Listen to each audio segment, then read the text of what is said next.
All right, so you've already heard a little bit about the apparently very impactful style debate that we did last year. Didn't realize I was going to be called out like that. But yeah, so last year at GDevCon in Scotland, my esteemed colleague Tom McQuillan and I had a vicious style debate that is on YouTube if you want to check it out. One of the things we talked about was icons, and so I thought I'd take this chance to expand a little bit on a topic we spent about 30 seconds on and expand it to a couple minutes. So I present to you one of these buttons does it. The only correct way to make class VI icons and other icon-related hills I will happily die on. So, as a reminder, here's what a VI icon looks like in LabVIEW. It is a 32 pixel image. By default, LabVIEW creates a 9-pixel banner with a 1-pixel box around it. You can use glyphs, you can use words, those are both fine. Classes create a 12-pixel banner because they're more bannery. And typically have a 1-pixel black border. Note in the LabVIEW icon editor, anything greater than RGB 242, 242, 242 is considered transparent. If you've ever had that, what we call icon moshing, where you make something that's not quite white enough, and then you get really frustrated, and then you end up with gray text. Who's done that? Yeah, okay, I see you. Okay, so here are my rules for icons, and I put them in order of least to most controversial. So who's with me on A? Never use that pattern. Never use primitive yellow. Never use a VI icon, a default icon.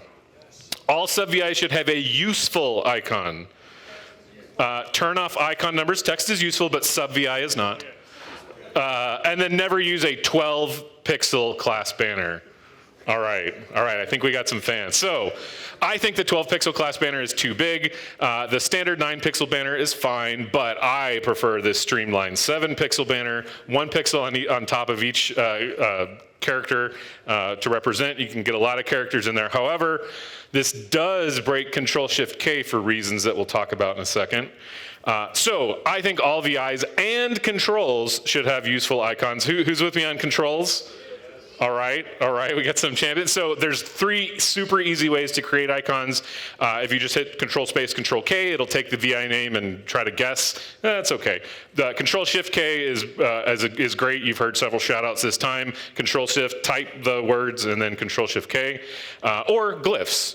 Now, as I said, if you use the 9-pixel or the border with the banner without the border, it will get mad. This is why. So deep down in the quick drop at that path, some LabVIEW NI developer decided that what a good icon library would be.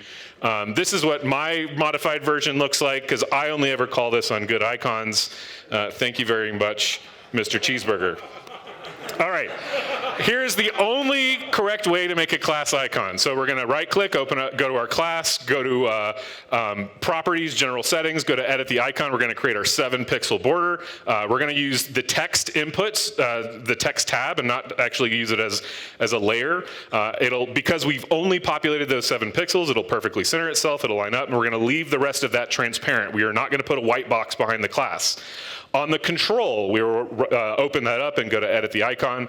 We'll do a full box, leave some space at the top for the banner, and then everything smushes together brilliantly. So you get your class control on bottom and your class banner on top. That's gonna smush right on top and look nice. I completely agree with Darren that in general, your class wire should match your class banner. I arbitrarily pick patterns because reasons. Though I do have one rule. I generally like my by value classes to be the standard 3 pixels and my by ref classes to be only 1 because I want to know if it's expensive to branch or not.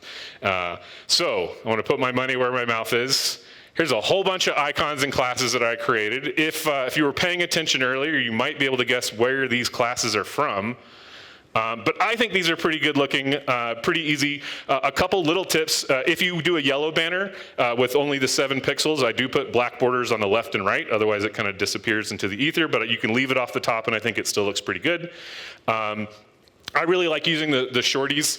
I actually go back and forth on putting class wired outputs in. And so the short accessors with the little monocle lets me know for sure that that one is not. It's just a simple accessor. And yeah, I agree that those are only simple accessors and should not do any of the plus behavior. I do want to talk about two common icon blunders.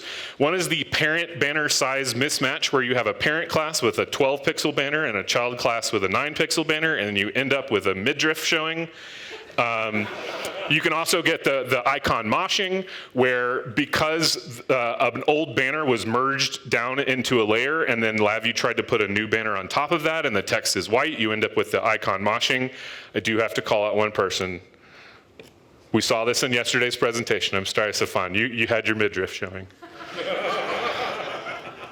But yeah, icon moshing happens because if you have the setting for merged layers turned on, it will merge all those layers into one and then apply a new layer called NI_library. It will only replace the NI_library layer when you change your class icon. And so if that merged and the name changed, it gets in. So 3 fixes. 1, you can manually delete the banner off the merged layer. Number 2, you can actually use Control-Shift-K to reset the icon. It will wipe out the merge layer, replace it with a new clean layer. Now in this case, I'd have to redrop my create GIF, but that's fine. And so a lot of times I'll use Control-Shift-K to just kind of clear up my icon. And then third is definitely in your icon editor, turn off merge all layers. That's it. If you have any questions, catch me outside.